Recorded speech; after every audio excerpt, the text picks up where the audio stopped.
শুনছেন নটার গল্প, গল্পে গল্পে জমজমাট। মারাঠারাজ রাজারামের হয়েছে মৃত্যু। মারাঠার রাষ্ট্রতরণীর হাল কে ধরবে আজ? বহুদর্শী অমাত্য আছেন অনেক, দিগ্বিজয়ী সেনাপতি আছেন আরও অনেক। তাঁদের সংখ্যাধিক্যই আরও বিপদের কারণ হয়ে দাঁড়িয়েছে। কারণ কোনো দুটি লোকের মধ্যেই মতৈক্য নেই। ছত্রপতি শিবাজির অন্তর্ধানের সঙ্গে সঙ্গেই মারাঠা জাতির ঐক্যবন্ধন ছিন্ন হয়ে গিয়েছিল। জাতিটা গড়েছিলেন তিনি, তার ভিতর সংহতি সৃষ্টির কৃতিত্বও ছিল তাঁরই। তাঁর অবর্তমানে জাতির ভিতর জাতীয়তা বোধ হল লুপ্ত, সংহতি হল বিচূর্ণ। তবু তাঁর জ্যেষ্ঠ পুত্র সম্ভাজি বিলাসী হন, আত্মম্ভরী হন, দৃঢ় হস্তে রাশ টেনে রেখেছিলেন অমাত্য আর সেনাপতিদের। মাত্র 9 বৎসর রাজত্বের পর নিজেরই অসতর্কতার ফলে তিনি হলেন মুঘল হস্তে বন্দী ও নিহত। একটা চরম বিশৃঙ্খলা এসে একেবারে এলোমেলো করে দিয়ে গেল মারাঠা দেশের শাসন ব্যবস্থাকে। সম্ভাজির পুত্র দ্বিতীয় শিবাজি মুঘল শিবিরে বন্দী। ঔরঙ্গজেব তাকে নাম দিয়েছেন শাহু বা সাধু। মারাঠার রাজা বলে তাকেই করেছেন ঘোষণা। কিন্তু জাগ্রত মারাঠা জাতি সে ব্যবস্থা মেনে নেবে কেন? মুঘল করে বন্দী বালককে রাজা বলে মেনে নেওয়ার মানেই কি স্বাধীনতা বিসর্জন দেওয়া নয়? তারা ছত্রপতি শিবাজির দ্বিতীয় পুত্র রাজারামকে সিংহাসনে বসালো। বেচারি রাজারাম, তার না ছিল সামরিক অভিজ্ঞতা, না ছিল রাজনীতি জ্ঞান। ঝঞ্ঝাতাড়িত ছিন্নপত্রের মতো তিনি উড়ে বেড়াতে লাগলেন মাতৃভূমির পথে প্রান্তরে। প্রথমে জিঞ্জি, তারপরে পুনা। যেখানেই যান মুঘল তাকে তাড়া করে সেখান থেকেই। অমাত্য রামচন্দ্রকে তিনি করলেন মন্ত্রী, প্রহ্লাদ নীলাম্বরকে করলেন প্রতিনিধি। দুজনে পরস্পরের সঙ্গে রেশারেশি নিয়ে রইলেন মত্ত। ধনাজি যাদব এবং শান্তাজি ঘোড়ফাড়ে দুজনেই প্রখ্যাত রণনায়ক। এরা পরস্পরের মুখদর্শন করেন না, কারণ দুজনেই সেনাপতি পদপ্রার্থী। উচ্চ পদ বা উচ্চ সম্মান বিতরণে রাজারামের কোনোদিনই কার্পণ্য ছিল না। যে কেউ গিয়ে যথেষ্ট পরিমাণে নজরানা দিলেই একটা গাল ভরা পদবি নিয়ে আসতে পারত তার কাছ থেকে। একই পদের অধিকারী বলে পরিচিত 4-5-6 জন লোক একই সময়ে অধিষ্ঠান করতেন রাজসভায়। ক্ষমতার কাড়াকাড়ি, দলাদলি, কলহ বিবাদ মারাঠা দরবারের নিত্য নৈমিত্তিক ঘটনা হয়ে দাঁড়ায়। এরই মধ্যে রাজারামের হল মৃত্যু। রাজারামের পুত্র তৃতীয় শিবাজি এবং দ্বিতীয় সম্ভাজি। তৃতীয় শিবাজির মা হলেন রানী তারাবাই, আর দ্বিতীয় সম্ভাজির মা রানী রাজসবাই। এছাড়াও রাজারামের আর এক পুত্র ছিল, তার নাম ছিল কর্ণ। তার মায়ের নাম কেউ জানত না। অবৈধ সন্তান সে, কিন্তু হোক অবৈধ। মৃত রাজার 3 পুত্রের মধ্যে সাবালক একমাত্র সেই। তাছাড়া সে একাধারে ধীর ও বীর। জন্মের গ্লানিটা উপেক্ষা করতে পারলে কর্ণকেই সিংহাসনের যোগ্যতম অধিকারী বলে মানতে হবে যে কোনো বুদ্ধিমান লোককে। কিন্তু ওই গ্লানিটাকে উপেক্ষা করার মতো সৎসাহস আর উদারতা হিন্দু সমাজের কয়জনের থাকে? শাসক গোষ্ঠীর মধ্যে প্রধান যারা, তাদের কারোই ছিল না মারাঠা দেশে। কর্ণের নামই ওঠেনি রাজা বাছাইয়ের প্রসঙ্গে। সে নিজেও কোনোদিন কল্পনা করেনি যে মারাঠার সিংহাসনে বসবার জন্য কেউ তাকে কোনোদিন ডাকবে। সে বাস করে রাজবাড়ির পিছন দিকে একটা প্রকোষ্ঠে। তার আসবাবপত্রে রুচির পরিচয় যতখানি আছে, আর্থিক সাচ্ছল্যের পরিচয় ততখানি নেই। সেই ঘরে বসে সে পড়াশোনা করে। সেই ঘরের ভিতরেই আয়নার সম্মুখে দাঁড়িয়ে তলোয়ারের প্যাঁচ কষে। একদিন গভীর রাত্রে তার সেই ঘরে এসে দেখা দিলেন রানী তারাবাই। কর্ণ? মধুর সস্নেহ কণ্ঠের আহ্বানে চমকে উঠে দাঁড়িয়ে পড়ল কর্ণ। রানী তারাবাইয়ের সঙ্গে সাক্ষাৎ তার মাঝে মধ্যে হয় বটে, কিন্তু তিনি এখানে আসেন না কোনোদিনও। কর্ণকেই ডেকে পাঠান নিজের কাছে। আজ রাত্রিবেলায় রানীমা হঠাৎ নিজে তার এই দিন দরিদ্র নিরাভরণ প্রকোষ্ঠে। কর্ণ এর হেতু কিছু বুঝতে পারে না, অবাক বিব্রতভাবে তাকিয়ে থাকে শুধু। তারাবাই হাতছানি দিয়ে তাকে ডাকেন, তলোয়ারখানা হাতে নিয়ে চলে এসো আমার সঙ্গে। পরদিন বেলা 1 প্রহরে দরবার বসেছে রাজা নির্বাচনের জন্য। মন্ত্রী, সেনাপতি, দুর্গস্বামী, জায়গিরদার, মারাঠা দেশের শ্রেষ্ঠ ব্যক্তিরা সমবেত হয়েছেন সভাকক্ষে। পুরুষোত্তম ত্রম্বক প্রস্তাব করলেন রাজপদে অভিষেক করা হোক মহারানী তারাবাইয়ের পুত্র তৃতীয় শিবাজীকে, কারণ 2 রাজকুমারের মধ্যে তিনি বয়োজ্যেষ্ঠ। রামচন্দ্র পন্থ পাল্টা প্রস্তাব নিয়ে এলেন, তা নয়, সিংহাসনে বসানো উচিত রানী রাজসবাইয়ের পুত্র দ্বিতীয় সম্ভাজিকে, কারণ পরলোকগত মহারাজের সেইটি ছিল ইচ্ছে। 2 দলে যখন বাগবিতণ্ডা চলছে প্রবলভাবে, চরম উত্তেজনার মুহূর্তে অন্তঃপুরের দিকের দ্বারটি খুলে গেল ধীরে ধীরে। রাজারাম এই দ্বার দিয়েই সভাকক্ষে প্রবেশ করতেন সাধারণত। আজ সেই দ্বার দিয়ে দৃঢ় পদে সোপান বেয়ে নেমে এলো এক দিব্যকান্তি তরুণ। অঙ্গে তার রাজবেশ, কোটিতে একদিকে বাঁধা রাজারামের সেই সুপরিচিত বাঁকা তলোয়ার, আর একদিকে স্বর্ণ শৃঙ্খলে ঝোলানো রাজকীয় মোহর। এ কে? সভাস্থ সবাই উচ্চকিত হয়ে ওঠে। কে? কর্ণ নয়? কর্ণ? হ্যাঁ, কর্ণই তো বটে। এর মানে কি? একটা বিস্মিত ক্রুদ্ধ কলরব উঠতে উঠতে স্তব্ধ হয়ে গেল কর্ণের ঠিক পিছনে যিনি আসছেন তাকে দেখে। তিনি মহারানী তারাবাই। সভার ঠিক মধ্যস্থলে এসে দাঁড়ালেন তারাবাই। কর্ণ এসে দাঁড়ালো তার পশ্চাতে। মহারাষ্ট্রের মহানায়কগণ এই নির্বাচনের অনুষ্ঠানের কথা আমাকে আগে জানালে অনেকখানি নিষ্ফল পরিশ্রমের হাত থেকে আপনারা বেঁচে যেতে পারতেন। নির্বাচনের কোনো প্রশ্নই ওঠে না। পরলোকগত মহারাজের 3 পুত্রের মধ্যে জ্যেষ্ঠ এই আপনাদের সম্মুখে উপস্থিত। সিংহাসন এবং আপনাদের আনুগত্য 2 এর উপরই এর দাবি সর্বপ্রথম। ত্রম্বকজি আর সহ্য করতে পারলেন না, উষ্ণ হয়ে উঠলেন হঠাৎ। মহারানী কি আমাদের বলতে চান যে বৈধ এবং অবৈধ সন্তানের মধ্যে কোনো পার্থক্য নেই বলেই আমাদের বিবেচনা করতে হবে? সে বিবেচনা করে গিয়েছেন পরলোকগত মহারাজ নিজেই। এই তার স্বাক্ষরিত ইচ্ছাপত্র, তার হস্তাক্ষর আপনারা সকলেই চেনেন। এগিয়ে এসে দেখুন এ পত্র জাল না আসল। তারাবাই নিজের হাত থেকে ছাড়লেন না সেই তুলট কাগজের মহামূল্য দলিলখানি। 2 হাতে ধরে রইলেন সর্বসাধারণের পরীক্ষার জন্য। হুমড়ি খেয়ে এসে পড়লেন মহানায়কেরা। ততক্ষণে মহারানীর দেহরক্ষিণী তাতারিনীরা এসে ঘিরে দাঁড়িয়েছে তাকে ও কর্ণকে। একসঙ্গে 2 জন মাত্র তারাবাইয়ের সম্মুখে পৌঁছতে পারছেন তাদের বেষ্টনী ভেদ করে। জনাকুড়ি এসে পরীক্ষা করে গেলেন দলিল এবং স্বাক্ষর। দলিলে রাজারাম স্পষ্টক্ষরে লিখে গিয়েছেন যে তাঁর মৃত্যুর পর কর্ণই বসবে সিংহাসনে। দলিলের লেখা তারাবাইয়ের এবং দলিলের সই রয়েছে রাজারামের। এই দলিল মহারাজের আদেশ অনুযায়ী আমি লিখেছিলাম, সই করেছিলেন তিনি। তখন গভীর রাত্রে শয়নকক্ষে কাউকে ডাকা সম্ভব ছিল না বলেই সাক্ষী কেউ নেই। কিন্তু আমি আমার কথা অসত্য বলে মনে করবার কোনো কারণ যদি আপনাদের না থাকে, তবে তারাবাই এই পর্যন্ত বলে ত্রম্বকজিকে ডেকে বললেন, আপনি কি বলেন? আমার কথা কি বিশ্বাসযোগ্য বলে মনে হচ্ছে না আপনার? না না, তা কেন হবে না? আপনার কথায় বিশ্বাস করবে না এমন মানুষ কে আছে মহারাষ্ট্রে? ঝটিতে উত্তর দিলেন পুরুষোত্তম ত্রম্বক। তারাবাইকে যারা ভয় করেন তারা ত্রম্বকের সুরেই সুর মেলালেন, যারা ভয় করেন না তারাও নীরব রইলেন স্থানকাল বিবেচনা করে। কারণ ইতিমধ্যে কানাকানি শুরু হয়েছে যে রানুজি ঘোড়ফাড়ের অশ্বারোহী সেনা আচমকাই কোথা থেকে এসে সভাগৃহের প্রাঙ্গণ পূর্ণ করে ফেলেছে।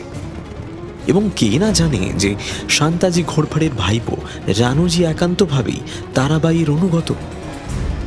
রামচন্দ্র পন্থ শুধু একবার বললেন, আমরা অবাক হচ্ছি এই ভেবে যে নিজের পুত্র শিবাজির স্বার্থের দিকে আপনি চাইলেন না। কর্ণও আমার পুত্র, শান্ত মিষ্ট স্বরে উত্তর দিলেন তারাবাই। তাছাড়া আমার স্বামীর ইচ্ছে তো আমায় শিরোধার্য করতেই হবে। তারাবাইয়ের আদেশে অভিষেকের মাঙ্গলিক সামগ্রীর আয়োজন করাই ছিল। সেই আসরেই এসে আসন গ্রহণ করলেন গুরু পুরোহিত ও ঋত্বিকেরা। যজ্ঞাগ্নি প্রজ্বলিত হল প্রাঙ্গণে। যথাশাস্ত্র অভিষেক হয়ে গেল কুমার কর্ণের। উত্তরকালে প্রমাণিত হয়েছিল যে দলিলের স্বাক্ষরটি রাজারামের হলেও তাঁর জীবদ্দশায় দলিলখানি লেখা হয়নি। অর্থাৎ রাজারামের স্বাক্ষরিত সাদা কাগজ তারাবাইয়ের কাছে ছিল। স্বামীর মৃত্যুর পরে সেই কাগজে নিজের ইচ্ছে মতো দলিল লিখে তারাবাই সেই দলিলকে স্বামীর শেষ ইচ্ছাপত্র বলেই চালিয়েছিলেন। কিন্তু কেন? দেশবাসীকে এই প্রতারণা কেন করলেন তারাবাই?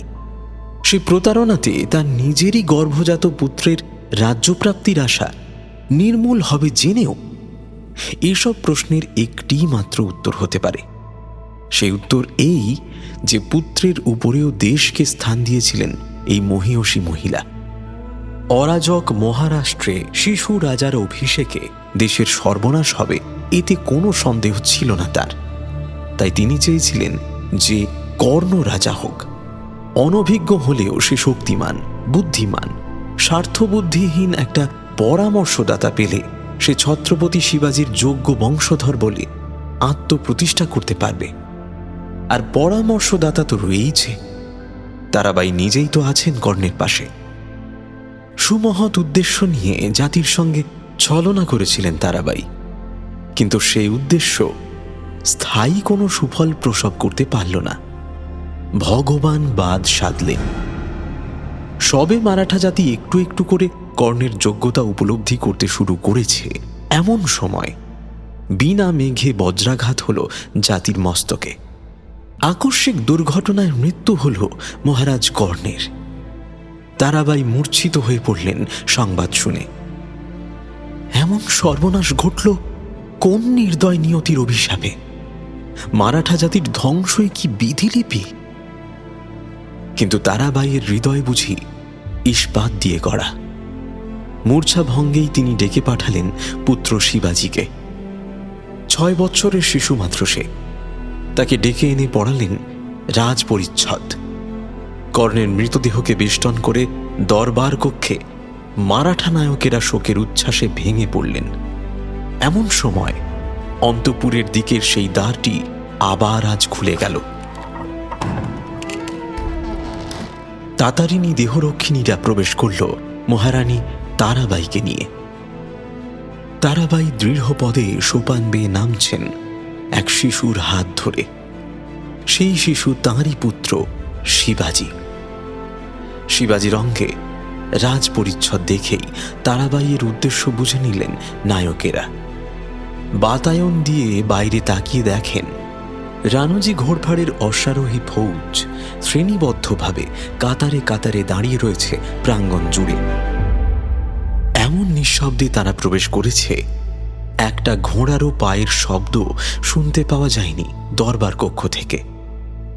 কর্ণের বেলায় যে আপত্তি উঠেছিল, শিবাজির বেলায় তো আর সে আপত্তি বা অন্য কোনো আপত্তি উঠতে পারে না। রাজারামের এখন 2 পুত্র বর্তমান। তাদের মধ্যে জ্যেষ্ঠ হল শিবাজি, তাই সে আবার পাটরানী তারাবাইয়ের সন্তান। নিরুপদ্রবে অভিষেক হয়ে গেল শিবাজির। কর্ণের বেলায় রাজ অভিভাবক নিয়োগের প্রশ্ন ওঠেনি, কারণ কর্ণ ছিলেন সাবালক। কিন্তু শিবাজির তো অভিভাবক চাই। 6 বৎসরের শিশু রাজা অবশ্যই হতে পারে, কিন্তু রাজ্য চালাতে তো পারে না। পুরুষোত্তম ত্রম্বকের ইচ্ছা তিনি হবেন রাজ অভিভাবক। তিনি কথাটা তুললেন। মহারানী অবশ্যই ভেবে দেখেছেন যে মহারাজ দ্বিতীয় শিবাজির হয়ে রাজকার্য পরিচালনার জন্য তার একজন অভিভাবক প্রয়োজন হবে। কাকে অভিভাবক করা আপনার অভিপ্রায়? তারাবাই মিষ্ট স্বরে বললেন, ভেবে দেখেছি বই কি ত্রম্বকজি, অভিভাবক অবশ্যই প্রয়োজন এবং অভিভাবক হব আমি। আজ থেকে আমার আদেশই রাজাদেশ বলে পালিত হবে মহারাষ্ট্রে। একটা তুমুল খটাখট শব্দে চমকে উঠে সভাসদেরা বাতায়ন দিয়ে দেখেন রানুজি ঘোড়ফাড়ের অশ্বারোহী সেনা জোর কদমে প্রাঙ্গণে প্রবেশ করছে। মহারাজ দ্বিতীয় শিবাজি সিংহাসনে বসেছেন। জননী তারাবাই শাসনকার্য চালিয়ে যাচ্ছেন তার নামে। রাজপ্রতিনিধি ছিলেন পুরুষোত্তম ত্রম্বক। সেই রাজারামের আমল থেকে দেশটা প্রকৃতপক্ষে শাসন করতেন তখন তিনি। সে অধিকার তিনি অল্পে অল্পে হারাতে শুরু করেছিলেন কর্ণের রাজত্বকালে। এখন তা 16 আনাই হারিয়ে বসলেন। হুকুম এখন ত্রম্বক দেন না, হুকুম আসে ত্রম্বকের উপর, আসে মহারানী তারাবাইয়ের কাছ থেকে, যিনি নাকি রাজার অভিভাবিকা। রাজকীয় মোহর তারাবাইয়ের হাতে। মহারাজা যিনি, তিনি গুরুর কাছে বসে পাঠাভ্যাস করছেন। তার কাছেই ঘেঁষবার উপায় নেই কোনো অমাত্য বা কর্মচারীর। মন্ত্রী ছিলেন রামচন্দ্রজি, এখনো আছেন। মন্ত্রণার জন্য তাকে কেউ ডাকে না। ধনাজি যাদব ছিলেন সেনাপতি, এখনো আছেন। বিচক্ষণ সেনাপতি তিনি, কিন্তু দেশ রক্ষার পরামর্শ তাঁর সঙ্গে করেন না তারাবাই। সভাসদেরা কানাকানি করে। ওই রানুজি ঘোড়ফড়ে রোজ একবার দুবার সাক্ষাৎ পায় মহারানীর। ওর উপর মহারানীর অসীম পক্ষপাত, কারণ একে তো লোকটা সুদক্ষ সেনানায়ক, তার উপর ও আবার স্বর্গীয় সাম্ভাজি ঘোড়ফড়ের ভাইপো। সাম্ভাজি যে তারাবাইয়ের বাল্যসখা ছিলেন তা তো সকলেই জানে। সেই জন্যেই তো রাজারাম কোনোদিন সহ্য করতে পারেননি সাম্ভাজিকে। যদিও মুঘলের কবল থেকে বারবার রাজারামের সিংহাসন ওই সাম্ভাজির শৌর্যেই রক্ষা পেয়েছে। সে যাই হোক, তারাবাই যদি কাউকে বিশ্বাসযোগ্য বলে ভেবে থাকেন তো সে হলো ওই রানুজি। আর রানুজি লোকটাও কথা বলে কম। সে যে তারাবাইয়ের মনের কথা কতদূর কি জানে তা তার মুখ থেকে বার করবার চেষ্টাও কেউ সাহস করে না। অরাজক ছিল মারাঠা দেশ। ধীরে ধীরে শৃঙ্খলা ফিরে আসে সেখানে। মুঘল সন্ধি করতে অনিচ্ছুক ছিল। শাহুকে খাড়া করবার চেষ্টা করেছিল মারাঠা সিংহাসনের অধিকারী বলে। তারাবাই প্রস্তাব দিলেন, শাহুকে যদি মারাঠা জাতি রাজা বলে গ্রহণ করতে চায়, মহারাজ দ্বিতীয় শিবাজির পক্ষ থেকে কোনো আপত্তি হবে না। আসুক শাহু মহারাষ্ট্রে, যারা তার অনুগামী হতে চায় তাদের নিয়ে যেখানে খুশি রাজপাট প্রতিষ্ঠা করুক। লড়াইয়ের প্রয়োজন কি? শাহু তারাবাইয়ের পর নয়, পরমাত্মীয়, পুত্রবধ। সে মারাঠা দেশে এসে বসলে কেউ আপত্তি করবে না, কিন্তু তাকে শিখণ্ডীবৎ সম্মুখে খাড়া করে মুঘল যদি দেশটার উপর খবরদারি করতে চায়, মারাঠা জাতি তা সইবে না কখনোই। যুদ্ধ তো চলছে ছত্রপতি শিবাজির অভ্যুদয়ের পর থেকেই। শেষ মারাঠা যতদিন মরে নিঃশেষ না হচ্ছে, সে যুদ্ধ চলবেই, যদি মুঘল তার আক্রমণ বন্ধ না করে। তারাবাইয়ের প্রস্তাব এক কথায় উপেক্ষা করে উড়িয়ে দেবার দিন আর মুঘলদের নেই। ঔরঙ্গজেব মুমূর্ষু, তাঁর পুত্রগণের মধ্যে ভাতৃযুদ্ধ আসন্ন। এই সময় আর মহারাষ্ট্রের পিছনে সাম্রাজ্যের সর্বশক্তি নিয়োগ করে রাখা সম্ভব নয়। তারাবাইয়ের প্রস্তাবকে ভিত্তি করেই সন্ধিপত্র স্বাক্ষরিত হল। শাহু এসে বসল সাতারায়। মারাঠা দেশের আনুগত্য তারাবাই বেঁচে থাকতে সে তার কিছু পায়নি। মারাঠা জাতির ইতিহাস শাহুকে কেন্দ্র করে একদিনও আবর্তিত হয়নি। শাসনদণ্ড চলে গেল ব্রাহ্মণ পেশোয়া বংশের হাতে। শাহু আগে ছিল মুঘলের বৃত্তিভোগী, পরে হল পেশোয়ার। তারাবাইয়ের স্বপত্নী রাজসবাই কিছুদিন চেষ্টা করলেন নিজের পুত্রের জন্যে রাজ্যের একটা অংশ আদায় করে নিতে। তার সব চক্রান্ত ব্যর্থ হল। তারাবাইয়ের বিরুদ্ধাচরণ করবার সাহস তখন আর কারও নেই। মারাঠা ইতিহাসে অতুলনীয় বীরাঙ্গনা তারাবাই, সাহসে, শৌর্যে, রাজনীতিক জ্ঞানে ও প্রজাবাৎসল্যের গরিমায় অপূর্ব মর্যাদায় মণ্ডিতা। ছত্রপতি শিবাজির বংশে শিবাজির পরেই দ্বিতীয় জ্যোতিষ্ক তারাবাই।